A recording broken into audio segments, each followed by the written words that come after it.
Hi everyone, so today I am sitting at the beautiful Morongo Canyon Preserve in Southern California, and just to give you all a picture of what I'm looking at as I'm recording this blog post, here's what I am looking at. I'm sitting at the top of a hill, pretty much in the middle of nowhere, and there are no people for miles around. I'm hoping to spot an animal or two, maybe a mountain lion or a snake. We'll see what happens. But I am here today, and I'd like to talk to you about being an empath and the challenges of being an empath and how to protect ourselves. So some of you may or may not know, being an empath means basically that we are prone to absorbing energies that do not belong to us and integrating them as our own. In certain situations, such as public facilities or family gatherings, we may leave those facilities or gatherings feeling drained or sad or anxious or depressed, and then we'll realize suddenly that those energies are not ours, they do not belong to us, and we don't know where they came from, and we must release them. Some of us this may happen to on occasion, and some of us this may happen to on a regular basis, and we maybe don't know how to protect ourselves from this regular occurrence. So I'm going to go over with you several techniques and tools that I've learned over the years to protect yourself from negative energies.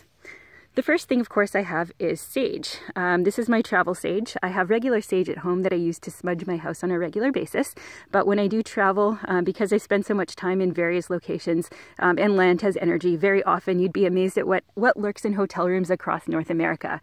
So I do have the sage with me, so I can smudge not only the room, but myself in case I've picked up any negative energy or spirit attachments along the way. And of course, you would need a lighter or matches to light the sage in order to smudge yourself or smudge your room. Sage is an excellent tool and can be bought at any metaphysical shop, probably in any city in North America. The second thing I have, of course, is to carry around crystals with you. Crystals are really unique because they do come from the earth, so they do have that grounding energy, but they're also full of very spiritual properties, so they do connect us with the divine consciousness as well. This particular crystal is rose quartz, which is known for facilitating unconditional love within us and around us. And by carrying around the rose quartz with us and charging it with loving energy, we will be continuously replenished with that divine, loving, and grounding unconditional energy. And two, for those of us who live with animals, rose quartz is highly effective in terms of ensuring that animals maintain that unconditional love around them. Because as sensitive as we believe we are, animals are way, way, way more sensitive, and they do need both the grounding energies of Mother Earth and the divine consciousness. So rose quartz is the perfect tool for them, for animals, and for us.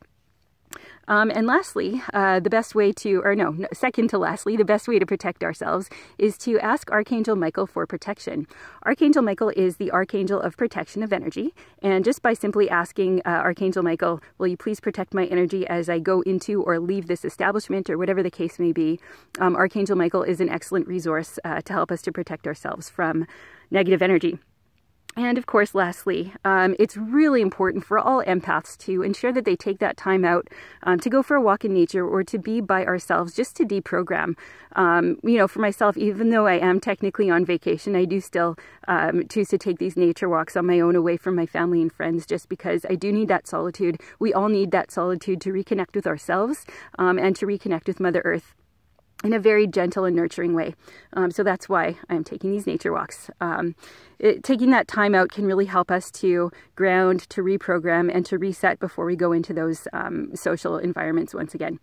So those are 4 tools and techniques that I use on a regular basis and have found incredibly useful in terms of cleansing my energy and reprogramming. If anybody has any comments to share, if they have any tools and